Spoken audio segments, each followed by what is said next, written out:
Sunset Strip regrets. Now, there was something that in the recent Paramount Plus rockumentary, if you will, Nothing But a Good Time, the back half of that, I'd say about episode 2.5, about halfway through the second episode and into the third, you start to realize that the Sunset Strip scene was taking people to a very, very dark place. Now, watching this, look, there were people that died in that scene. There were people that got ill and died. There was a lot of fear at the same time as there was this joy and this music and this drive that I still have today by getting up at 5 a.m. to work on this channel. It's the same drive I had back then. But the difference between then and now is now I'm finally at the age of 58. I feel like I'm an adult. The thing about rock and roll and the lifestyle and all of that, and I'm sure, I'm not an expert on sobriety or any of that. I'm just a guy who just decided, hey, I'm not going to drink anymore. And the reality is, but I did notice, and I've heard, in people talking, is that, the time you start partying and the time you start drinking, that's the time you stop, growing or maturing. It holds back, it stunts your maturity. And so you had a lot of people on the strip that were still probably at about a 13-year-old mentality, because that's probably around the time that a lot of them started drinking and started partying. Now, some of them, it may have been even earlier than that. And, you had a lot of people on that scene. You had the veterans. You could see the guys hanging out at the Rainbow, and the hair was starting to gray around the edges, and they looked a little ridiculous in their spandex, and didn't quite know when the tides would change and the outfit concepts would change. And so you'd see some of these guys still wearing spandex when spandex, got out of fashion, and you'd see them overdoing it with the image. And ultimately youth ruled that scene. But man, the regrets, how heavy everything got for a lot of people. Now, some of the people on this scene were born and raised in Hollywood. People like Slash, they had already kind of grown up in a fast environment. They still didn't really learn from what they saw. They just became entrenched in it. But they were way more advanced in the partying department. And I'm talking about hard drugs. Now, not everybody's experience on the strip was the same. I can honestly say, we looked at those bands that were embracing what Guns N' Roses were doing, which were the H, and heavy drug use, and that was not something that we were interested in or wanted to mess with. And we knew that if we were partying, we needed to keep it together. You didn't want to completely, even drinking. You couldn't drink every night. And you knew when you did, when you picked up your guitar the next day, it wasn't all there. Your mind wasn't all there. And it wasn't something that you could sustain, doing night in and night out, the damage that it would take. But man, talking through some of these interviews, and I know I'm going to have more people from telling their tale from the strip that are going to reach out to me. Man, I'm thankful for that. I'm thankful for us that made it. And making it is not getting the record deal and being on MTV and, buying a Corvette and, marrying a model. Look at where that got Janie Lane. He's not here anymore. It took him to some very dark places. Now, you can hear an interview about with Bobby Brown, who was his wife, his first wife. And, she's a legend of the Sunset Strip scene. And I used to see her and Janie Lane down at the Palomino for the policeman's ball, and he'd be holding court at the bar, and they both were pretty tall and be over there. And I think maybe even one time on a jam at FM station, I think he got up and sang a verse or something with us. But man, that was so long ago. It's these memories are just, unless it was Miles Davis or something, or Eddie Van Halen, you have a hard time remembering some of these things. But man, the fact that Janie Lane, and Bobby Brown says it in an interview, that Janie Lane had been drugged and taken advantage of by two male members of a very popular hard rock or metal band. And there's some videos out there. There's some channels that really go in depth on this stuff and start looking at tour schedules and start looking at possibilities of who it is. And man, I'm not going to point any fingers on this channel, but I've talked about my own experiences with people trying to lure me into doing things that I wasn't going to be comfortable with, and I never was willing to do that. But I never got invited to go party with some big name rock stars and got taken advantage of like that. For the most part, it kind of felt like, and I've talked about this with a couple of guys, Bob Nellis, my old drummer, and now this recent interview that I did with Randy O. Each band was kind of like a gang, and it was all for one and one for all. And so there wasn't a ton of like hanging out with other bands, and there wasn't that camaraderie because everybody was in competition. You were in competition for the best girls. You were in competition for the record labels. You were in competition for the best night at the clubs, for the best time slot, all of these things. And it didn't really add up to, having these wonderful, friendly interactions with these bands. I mean, bands would come to blow over flyers. So, it was a different kind of scene. And, but the regrets of how far some of these people took it, that early in life, and how hard the partying and how dark it got for a lot of people, and a lot of people lost their friends.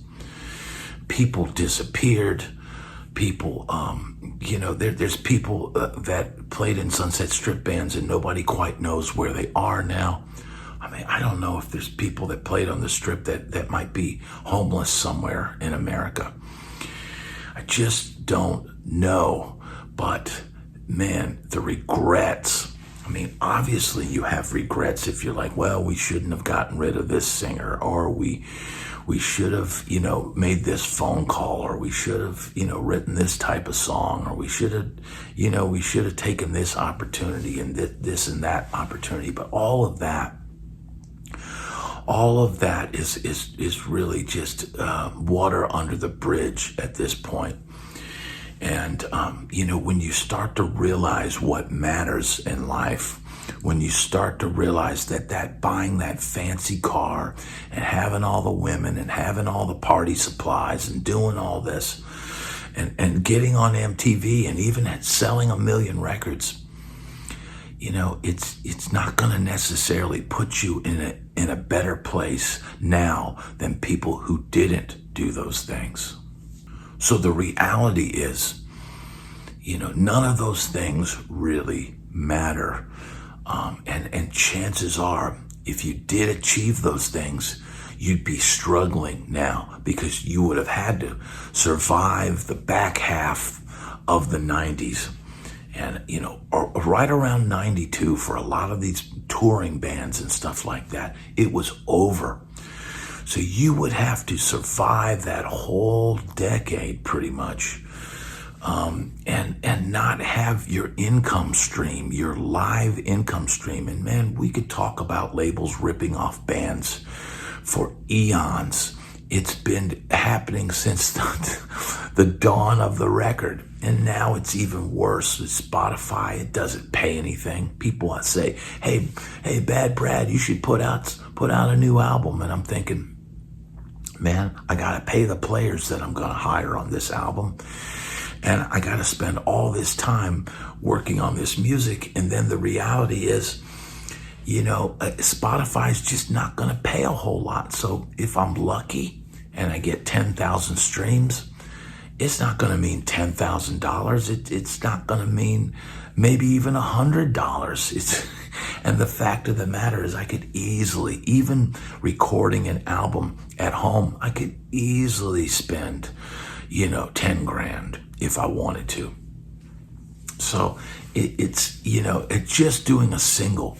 If I just hired a drummer, $150 or $200 or maybe $500, depending on the level of success a drummer has or the studio they have or whatever, it's going to take me a long time to pay myself back that $500. And that's not including somebody to mix.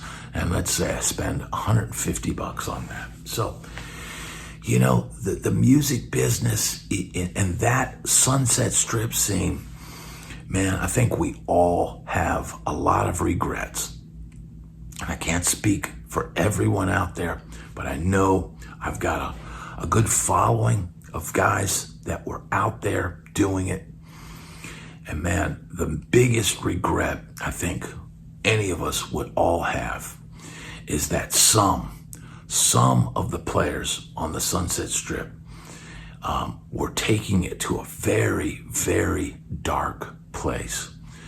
When I hear about guys, smoking coke or doing, METH or, doing H like Guns N' Roses and some of those guys were doing.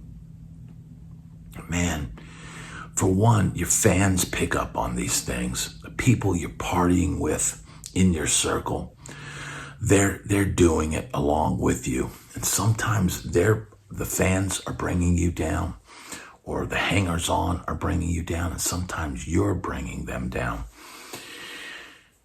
And man, just the thought of, it was a very scary time because we all knew there was a 4-letter disease out there that was striking people down.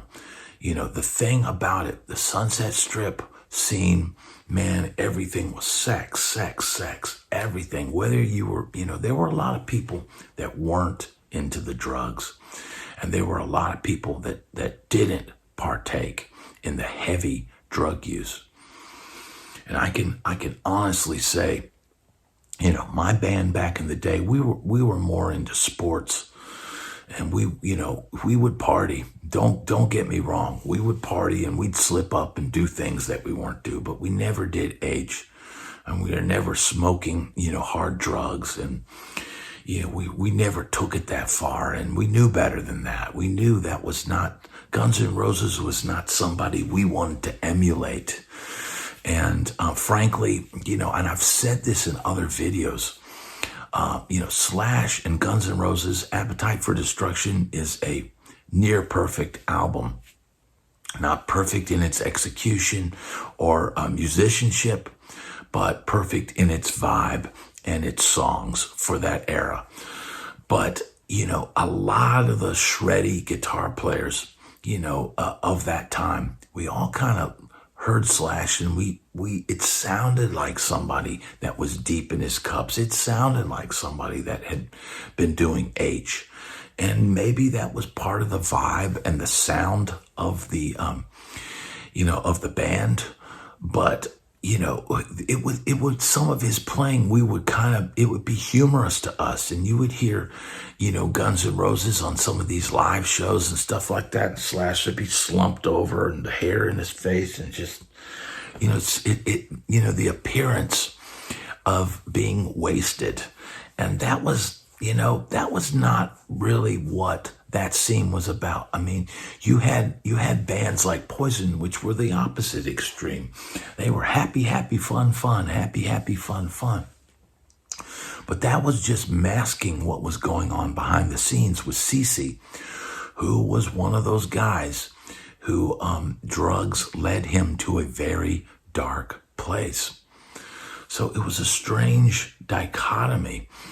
On the one hand, it was sex, sex, sex, and everybody had to look their best and try to primp and preen, so that you could get a date. But the reality is, man, behind the scenes, it was a much darker and much scarier place. There were a lot of predators, in those clubs. There were a lot of people that were up to no good. I would hear stories about people, and I had a friend tell me once that he was down at the Rainbow, and this smoking hot girl is down there, and she latches on to him, and she is with this guy, and he's a creepy, weird acting guy, and she is rubbing all over him and, come on, I want to take you home, and I want to do this to you, and I want to do all this and all that. This creepy guy's just kind of hanging around and nodding his head, yeah, that'd be great, and it just felt completely off to my friend. He was like, man, this is too good to be true. And sometimes when it is too easy and too good to be true, there could be nefarious things in the works. And my friend, felt something was off, and he got out of there because, the snuff films and things like that were a reality. And, there's rumored that certain actors had vast collections of snuff films. And, a thing like this where a beautiful woman would lure somebody in and take you somewhere, and all of a sudden you disappear. Man, that's a very real possibility. Now, he never got to find out that he made the right call, because, man, you wanted to meet normal people on the Strip, and, man, whether it's today or tomorrow or 20 years ago, if you're gonna go and spend the evening with somebody, man, you really needed to get an idea of who they were. It's almost like a job interview. You ask some questions and you say, hey, what do you do? And, so what are you doing tomorrow? And what, because you never knew who you were dealing with and who maybe they were dating. If I knew a girl was running through the ranks of bands and had all these rock star boyfriends, man, that generally was a red flag to me. I didn't have any interest in being somebody's notch on their belt. I was much more a kid from a small town. And I was looking for somebody that had some innocence. And so whenever I got into a situation where a girl acted crazy or something was off, man, my radar would go off and I would get out of there. You just, you knew that death and disease and all kinds of things, was always lurking around the corner. And you didn't want to get lost. I mean, you came out to, used to call it La La Land. You came out and moved out to La La Land to try to make it, which now I don't even know that making it even was, I don't think anybody made it. Talking to Randy O, the guys in Warrant, yeah, they had that brass ring, but man, when Janie Lane left the band at one point, those guys all went bankrupt.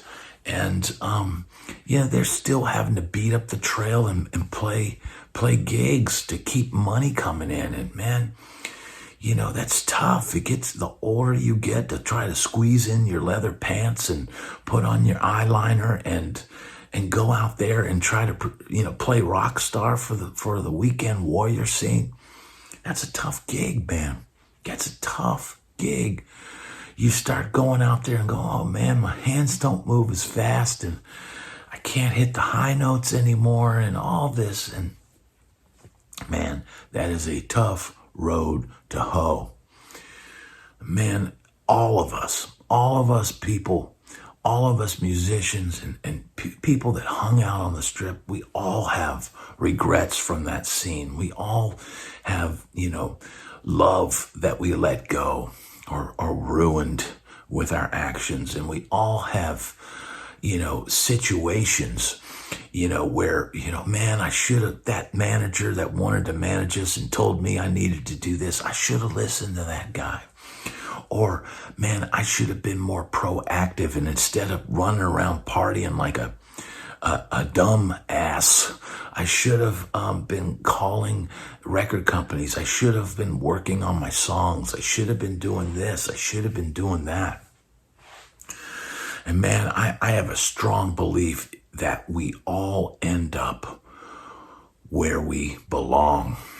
And especially if you allow it, if you allow yourself to realize that the whole darn thing was a big facade. It was a myth that we were chasing after. It was an unattainable goal. Life is not the destination. Life is the journey. So the fact that we're still here, able to tell our tale and live through it. For me, going to Nashville in 1994 was probably the greatest decision I ever made, because I was able to play. I was able to keep playing where everybody out in LA was struggling through the 90s.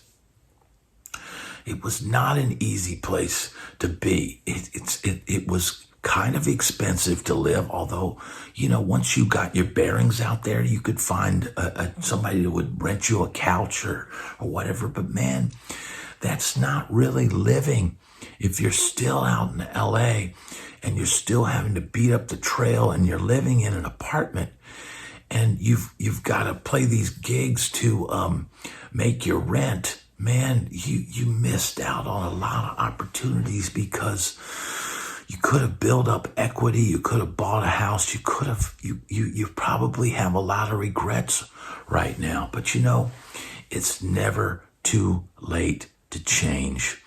We only have so much time on this planet. And man, we all have regrets. I have Nashville regrets. I have Sunset Strip regrets. And I have life regrets. But I'm trying now, each day, to live without regret and realize I ended up exactly where I needed to be.